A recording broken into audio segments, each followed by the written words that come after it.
Hello friends, good evening. This is Omkar Singh. You are most welcome to my YouTube channel, The OK English. If you visit first, please subscribe the channel. If you like video, please like, share and comments. Dear friends, बहुत ही खुशखबरी भरी बातें आजकल चल रही हैं।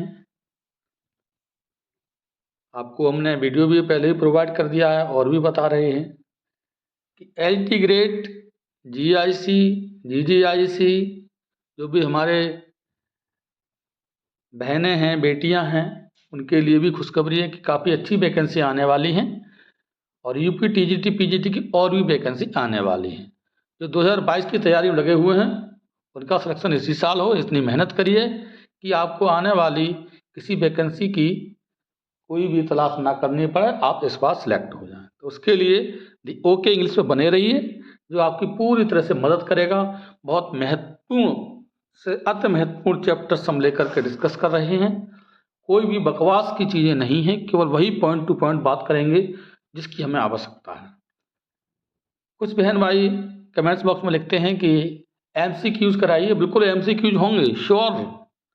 अप्रैल में परीक्षा प्रस्तावित है, तो आपको 15 फरवरी के बाद MCQs मिलना शुरू हो जाएंगे संभवतः।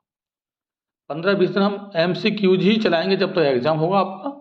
फटाफट 50-50, 100 MCQs रखेंगे, जिससे आपका काफ़ी रिवीजन हो जाएगा।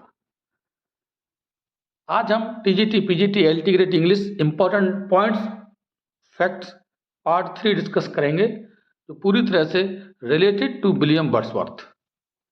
इससे पहले विभिन्न प्रकार के शेक्सपियर से संबंधित, लिटरेरी फॉर्म से संबंधित और 2 पार्ट आपके जो है कहना चाहिए विलियम वर्ड्सवर्थ से भी डिस्कस हो चुके हैं। आज तीसरा पार्ट डिस्कस करेंगे। यदि आपने प्रीवियस वीडियो नहीं देखे तो उन्हें प्लीज़ वॉच कर लीजिए। Now we start. बहुत ही महत्वपूर्ण पॉइंट्स हैं, इनसे बाहर क्वेश्चन नहीं जाएंगे, आप देख सकते हैं। हमने पॉइंट लिया है आज का। On 4th October in 1802 his visit with Dorothy to France to arrange matters with Annette. Wordsworth married his childhood friend Mary Hutchinson at All Saints Church, Brompton.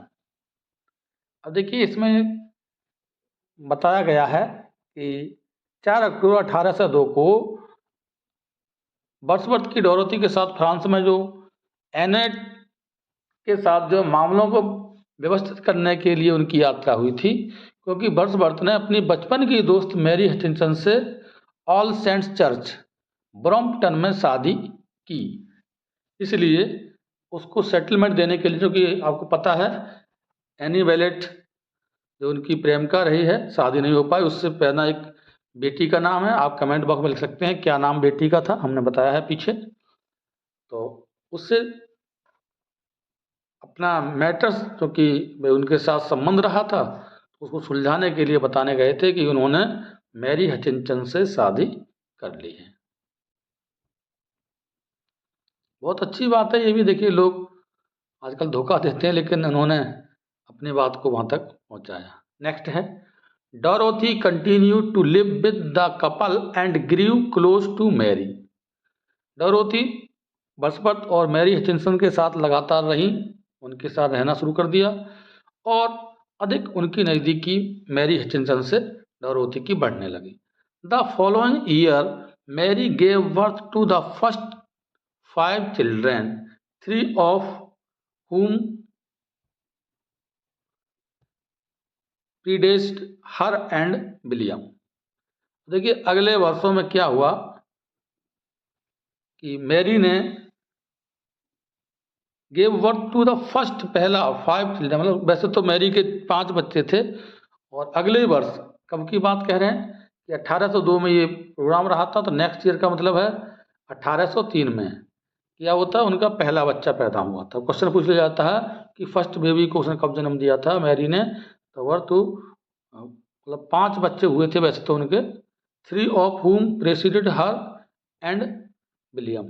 और कहा गया है कि जो 5 बच्चे थे इनमें, इनके नाम आगे हम बताएंगे, तो 5 बच्चों में पहले को जन्म दिया था, जिनमें से 3 की मृत्यु और उनमें से विलियम से पहले ही हो गई थी, उससे और विलियम से पहले ही इनकी 3 की मृत्यु हो चुकी थी। तो इसमें से जो है पहले को जन्म दिया था। अब कब दिया था? तो 1803 याद कर लेंगे, पहला बच्चा पैदा हुआ। इतना क्वेश्चन यहाँ से बनेगा। नेक्स्ट है guys, William Wordsworth had 6 non children. William Wordsworth के 6 बच्चे हुए थे। ही हैड 1 चाइल्ड, उनके एक बच्चा हुआ था, Caroline, as a result of a relationship with Annette Vallon. मतलब विलियम वर्ड्सवर्थ के 6 बच्चे थे कुल, क्योंकि जानकारी में आए। उनका जो 1 बच्चा था उसका नाम था कैरोलाइन या कैरोलिन। किसके परिणाम स्वरूप हुआ था? एनेट बेलन से उनका प्रेम संबंध हुआ था। तो एनेट बेलन से पैदा एक बच्चा था, या बेटी कहना चाहिए, कैरोलाइन। तो 6 में से एक उनका हो गया।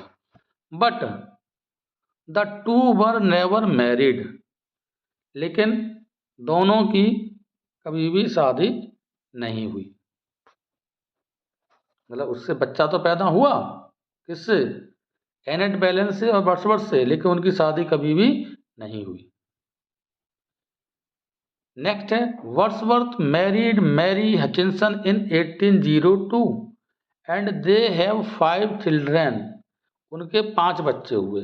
इनको कंटेस्ट कर लें, 5 बच्चे कौन कौन थे? जॉन, डोरा, थॉमसन, कैथेराइन और विलियम बिली। इसमें पूछा जाता है what is the full name of, या उपनेम पूछ लिया जाता है। विलियम का नाम क्या था? तो बिली कहते थे। डोरा, हु वाज डोरा? तो डोरा कौन था? इनकी डॉटर हुआ करती है, किसकी? वर्ड्सवर्थ की। तो ये 5 बच्चे थे, इनको आप नोट डाउन कर सकते हैं, इनमें से क्वेश्चन बनता है। अगला है, appointment as distributor of stamps for Westmorland and the script of £400 a year made him financially secure, albeit at the cost of political independence। देखिए इसमें क्वेश्चन यहाँ से पूछ लिया जाता है।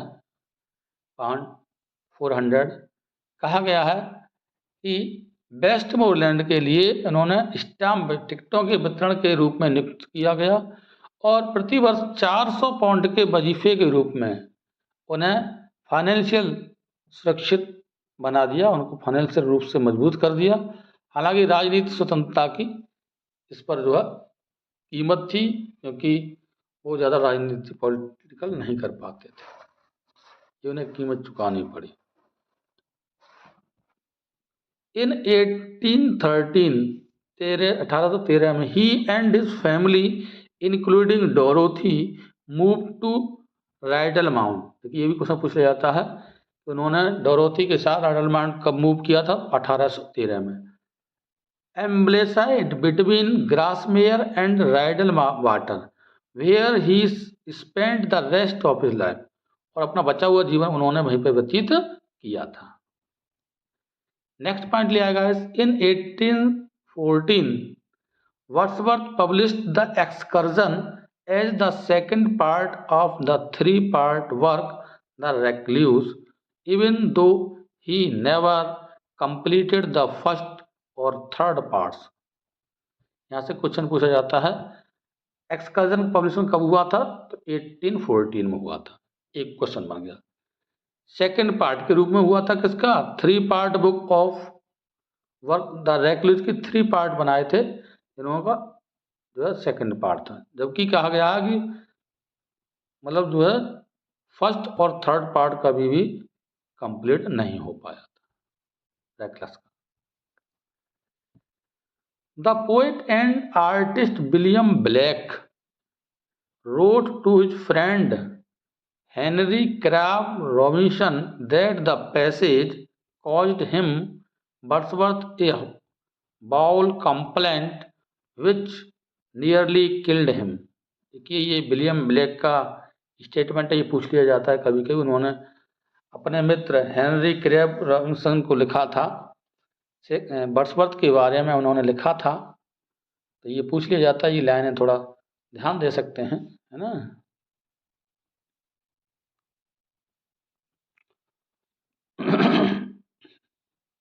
उन्होंने लिखा था कि जो है शिकायत पैदा कर दी, उन्हें वर्ड्सवर्थ को आंत्र संबंधी शिकायत पैदा कर दी, जिससे उनकी लगभग मृत्यु हो गई थी। ये इतना थोड़ा सा याद रखना है, लिख दिया था पॉइंट। अगला देखिए, following the death of his friend the painter William green in 1823 Wordsworth also मेंडेड his relations with college. अब इसी पॉइंट में भी दिया है कि 1823 में अपने मित्र चित्रकार विलियम ग्रीन की मृत्यु के बाद, इनका एक मित्र था विलियम ग्रीन, देखिए ये भी पूछ लिया जाता है, हु वाज विलियम ग्रीन, किसका फ्रेंड था, तो ये वर्ड्सवर्थ का था, जिनकी मृत्यु कब हुई थी 1823 में, समझे। फिर उसके बाद जो है वर्ड्सवर्थ ने कॉलेज के साथ अपने संबंधों को और ज़्यादा सुधार लिया था। या किसके बाद कॉलेज के वर्ड्सवर्थ के संबंध और ज़्यादा बेटर हुए, तो after the death of painter William green in 1833। इस तरह से क्वेश्चन घुमा फिरा के पूछा जा सकता है। नेक्स्ट पॉइंट लिया, the two were fully reconciled by 1828 when they toured the Rhineland together. Dorothy suffered from a severe illness in 1829 that rendered her an invalid for the remainder of her life. अब यहाँ से भी question पूछ लिया जाता है। कौन से क्वेश्चन बन सकते हैं कि 1828 तक दोनों के बीच पूरी तरह से सुलह हो गई। किसके बीच? कॉलेज के और वर्ड्सवर्थ कुछ थोड़े से बीच में संबंध में खटास आई थी। तो 1823 में किसकी मृत्यु हुई थी? उनके जो मित्र जो पेंटर था उसकी। उसके बाद कॉलेज के और इनके बीच में संबंध थोड़े से प्रगाढ़ होने लगे, अच्छे होने लगे, और कुल मिला के पूरी तरह से 1828 तक ये पूरी तरह से अपने आप में सेटिस्फाइड हो गए। और जब उन्होंने टूर किया था कहाँ? राइनलैंड के लिए, साथ साथ उन्होंने टूर भी किया था राइनलैंड के लिए। और डोरोथी 1829 में थोड़ी अस्वस्थ होने लगी, बीमार होने लगी, काफ़ी बीमारी का सामना करना पड़ा, और जिसके कारण वह अपने जीवन के बाकी समय के लिए अक्षम हो गई कि अब आगे जीवन जीना उनके लिए। तो इलनेस कब शुरू हुई थी? 1820 में। ये भी क्वेश्चन पूछ लिया जाता है डोरोथी। नेक्स्ट है, college and Charles lamb both died in 1834। ये भी देखिए क्वेश्चन पूछा जाता है कि 1834 में किन दो महान पोइट्स की जो है और ऑथर की मृत्यु हुई थी? तो चार्ल्स लैम्ब की, ये ज़्यादातर प्रोज राइटर थे, और कॉलेज की 1834 में, इसलिए क्वेश्चन डाल दिया था हमने। Their loss being a difficult blow to Wordsworth, मतलब उनका मरना, उनकी मृत्यु के बाद वर्ड्सवर्थ के लिए काफ़ी झटका लगा था। The following year saw the passing of James Hogg, और अगले ही साल उन्होंने जेम्स हॉग का निधन भी होते हुए देखा था। In 1812 he was willing to shed his blood for the established Church of England, reflected in his ecclesiastical sketches of 1822। यहाँ से भी क्वेश्चन बन जाता है कि 1812 में वह स्थापित चर्च और इंग्लैंड के लिए अपना खून बहाने को तैयार थे, जो कि 1822 के उनके एक्लेसिस्टिकल स्केच में परिलक्षित होता है। तो ये भी क्वेश्चन यहाँ से पूछ लिया जाता है, किस में दिखाया गया है ब्लड शेड का? तो 1822 जो कि एक्लेसिस्टिकल स्केचेस उन्होंने एस्टैब्लिश किया था। नेक्स्ट है द एक्सकर्जन 1814, 1814 में प्रकाशित हुआ था। A long poem that became extremely popular during the 19th century. 19th century में कौन सी बुक पब्लिश हुई थी, मतलब ज़्यादा फेमस हुई थी? The excursion.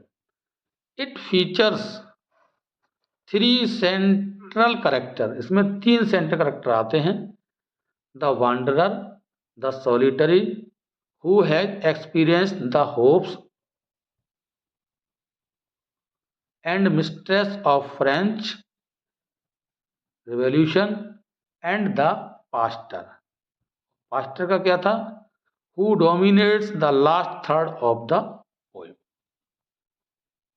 इसमें देखिए 3 मुख्य केंद्र होते हैं। घुमक्कड़ है, एकांतवासी है जिसमें फ्रांसीसी क्रांति की आशाओं और दुखों का अनुभव किया है, और एक पादरी होता है जो कविता के अंतिम तीसरे भाग पर पार्ट पर हावी रहता है। तो ये पूछ लिया जाता है कि कौन कौन सी ये मतलब जो है एक्स कल्चर में 3 मुख्य जो पात्र आते हैं, वांडरर, सॉलिटरी और आपका बताया है हमने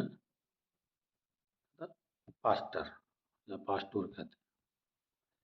अगला है William Wordsworth has used conversation in his poetry to let the poet I merge into B। ये भी सेंटेंस बीच में पूछ लिया जाता है कि किसने लिखा है। हम तुम्हें यहाँ एकांत में रहने के लिए मतलब ये उन्होंने लिखा है कि मैं को हम में विलीन करने के लिए। वर्ड्सवर्थ ने अपनी कविताओं में जो यूज किया है कि मैं को हम में विलीन करने के लिए, ये इन्होंने लिखा है। ये पूछा जाता है किसकी कविताओं में वर्णित है, तो वर्ड्सवर्थ की आई को मर्ज इनटू बी में। वर्ड्सवर्थ की कन्वर्सेशन पोएम से पोएट्री में कहा गया। The poem farewell exposes the identical emotion that the poet and his sister nourish. और जो पोएम है आपकी फेयरवेल, इसमें कवि और उसकी जो बहन डोरोथी है उसके द्वारा पोषित समान भावना को उजागर करती है। उन्होंने इसमें कुछ लाइनें लिखी हैं, ये पूछ लिया जाता है। We leave you here in solitude to dwell with these our latest gifts of tender thoughts। हम तुम्हें यहाँ एकांत में रहने के लिए छोड़ रहे हैं इन कोमल विचारों के साथ। और भी लाइनें यहाँ इसमें आ जाती हैं। Thou like the morning in the saffron coat, bright gown and nourish marigold farewell। तुम सुबह की तरह अपने भगवा कोट में उज्ज्वल भुवन गाउन और मास मैरीगोल्ड अलविदा। इस तरह की लाइनें यहाँ से पूछ ली जाती। अगला पॉइंट दिया महत्वपूर्ण। In 1837 the Scottish poet and playwright Joanna Baillie. 1837 में स्कॉटिश कवि और जो नाटककार थे जॉना वैली ने क्या किया था? Reflected on her long acquaintance with Wordsworth. क्या हुआ था इनका जॉना वैली का 1837 में, जो काफ़ी अच्छी खासी पोइटेस कहना चाहिए, काफ़ी लंबे समय तक वर्ड्सवर्थ के साथ उन्होंने विचार विमर्श किया, परिचय पर विचार किया था। क्या किया था? He looks like a man that one must not speak to useless unless one has come sensible thing to say, however he does occasionally converse cheerfully and pale and when one knows how benevolent, excellent he is, it disposes one to be very much pleased with him। मतलब उन्होंने लिखा था कि वह एक ऐसे व्यक्ति की तरह दिखते हैं जिनसे तब तक बात नहीं करनी चाहिए जब तक उनके पास कहने के लिए कोई समझदारी वाली बात ना हो। हालांकि वह कभी कभी प्रसन्नतापूर्वक और अच्छी तरह से बातचीत करते हैं, और जब कोई जानता है कि वह कितने दयालु और उत्कृष्ट हैं तो ये किसी को उनसे बहुत प्रसन्न करता है। ये उसने कुछ उनके बारे में जॉना वैली ने लिखा था। ये भी पूछ लिया जाता है, लाने इसलिए डाल दी है इसमें। In 1838, Wordsworth received an honorary doctorate in civil law from the University of Durham। 1838 में डरहम यूनिवर्सिटी से उनके लिए डॉक्टरेट की उपाधि मिली थी सिविल लॉ में। तो ये भी पूछ लिया जाता है। The following year he was awarded the same honorary degree by the University of Oxford when John Cavell praised him as the poet of humanity। ये भी क्वेश्चन पूछ लिया जाता है। और अगली साल को उनको यूनिवर्सिटी ऑफ ऑक्सफोर्ड ने उसी डिग्री से नवाजा था जब जॉन कैविल ने उनकी प्रशंसा में लिखा था पोएट ऑफ ह्यूमैनिटी। ये भी पूछ लिया जाता है कि पोएट ऑफ ह्यूमैनिटी वर्ड्सवर्थ के लिए किसने लिखा है, तो जॉन कैविल ने लिखा है। इस तरह से क्वेश्चन कई बार पूछ लिए जाते हैं। किसने प्रशंसा की है? जॉन कैविल ने। Next in 1842 the government awarded him a civil list pension of £1 300 a year. 1842 में गवर्नमेंट ने, इंग्लिश गवर्नमेंट ने उनके लिए 300 पाउंड पेंशन के रूप में देने के लिए अवार्डेड किया था।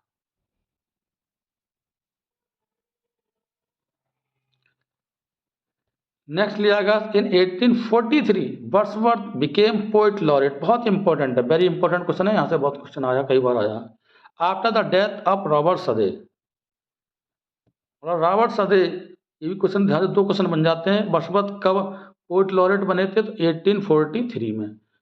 वर्ड्सवर्थ किसके बाद पोएट लॉरेट बने थे? तो रॉबर्ट सदे के बाद। या वर्ड्सवर्थ से पहले पोएट लॉरेट कौन था? तो रॉबर्ट सदे या शादे। यहाँ से 2-3 क्वेश्चन निकल के आ जाते हैं। He initially refused the honor, saying that he was too old, but accepted when the Prime Minister Robert Peel assured him that you shall have nothing required of you। देखिए ये भी यहाँ से पूछा जाता है कि उन्होंने क्या स्वीकार किया था। तो उन्होंने पहले तो इसके लिए ऑनर को रिफ्यूज कर दिया था। क्यों किया था? क्योंकि उन्होंने अपना बुढ़ापे बताया कि हम काफ़ी बूढ़े हो गए हैं और हम ये काम करने में अक्षम हैं। लेकिन जब वहाँ के प्रधानमंत्री किसके कहने पर उन्होंने एक्सेप्ट किया था? तो द प्राइम मिनिस्टर रॉबर्ट पील के कहने पर, आग्रह पर उन्होंने इसको एक्सेप्ट किया था। और उन्होंने उसने आश्वासन दिया था। क्या आश्वासन दिया था? You shall have nothing required of you. कहा था कि आप जो है कोई टेंशन ना लें, आपसे कुछ भी मांगा नहीं जाएगा। तो उन्होंने इसको स्वीकार कर लिया था कि आपको अवार्ड दिया जा रहा, ऐसी कोई बात नहीं, आप ले लीजिए। Wordsworth thus became the only poet laureate to write no official verse। देखिए ये भी इंपॉर्टेंट है कि ऐसा कौन सा इंग्लैंड का जो पोएट लॉरेट रहा है इसने कोई भी ऑफिशियल वर्स नहीं लिखी है। तो वो कौन थे? वर्ड्सवर्थ। उन्होंने कोई भी लिखा है नो ऑफिशियल वर्सेस, उन्होंने कोई भी ऑफिशियल वर्सेस की कविताएं नहीं लिखी थी। The sudden death of his daughter डोरा। देखिए ये पूछा जाता, पीछे क्वेश्चन पूछा था डोरा कौन थी? तो डोरा उनकी डॉटर थी। उसकी मौत कब हुई थी? 1847 में, एट द एज ऑफ 42। कितनी उम्र में हुई थी? 42 में। कई क्वेश्चन बन जाते हैं यहाँ से कि हु वाज डोरा। डोरा कौन थी? वर्ड्सवर्थ की डॉटर थी। डेथ कब हुई थी उसकी? 1847 में। कितनी एज में हुई थी? 42। कई क्वेश्चन यहाँ से घुमा फिरा के पूछे जा सकते हैं। Was difficult for the aging poet to take, and in his depression he ultimately gave up writing new materials। अब देखिए उन्होंने न्यू मटेरियल्स, नई चीज़ें लिखना कब बंद किया था? तो 1847 में किया था। कारण था उनकी बेटी की डेथ हो गई थी मात्र 45 साल में। तो डिप्रेस हो गए, परेशान हो गए, इस वजह से उन्होंने अचानक जो है ये घोषणा कर दी कि अब वो किसी प्रकार का लेख नहीं करेंगे। अगला है guys, William Wordsworth died at home at Rydal Mount. देखिए कहाँ मरे थे? राइडल माउंट में। From an aggravated case of pleurisy on 23 April 1850। ये तो बहुत मोस्ट इंपॉर्टेंट क्वेश्चन है, कई बार पूछा गया है। विलियम वर्ड्सवर्थ की मृत्यु 23 अप्रैल को हुई थी 1850 को, प्लेसी के गंभीर मामले में राइडल माउंट में उनके घर पर ही हुई थी। कहाँ हुई थी? उनके घर पर। किस कारण से हुई थी? पैरालिसिस से। 23 अप्रैल 1850। कहाँ हुई थी? उनके घर पर, राइडल माउंट। ये क्वेश्चन पूछ लिए जाते हैं। He was buried at St. Oswald church Grasmere. उनको कहाँ बरीड किया गया था? एस.टी. ओसवाल्ड चर्च ग्रासमेयर में दफनाया गया था। तो फ्रेंड्स आज के लिए इतना ही। ये हमारा तीसरा पार्ट कंप्लीट होता है। नेक्स्ट पार्ट का वेट करिए, नेक्स्ट डे आएगा। मेहनत करते रहिए। Thanks for watching this video.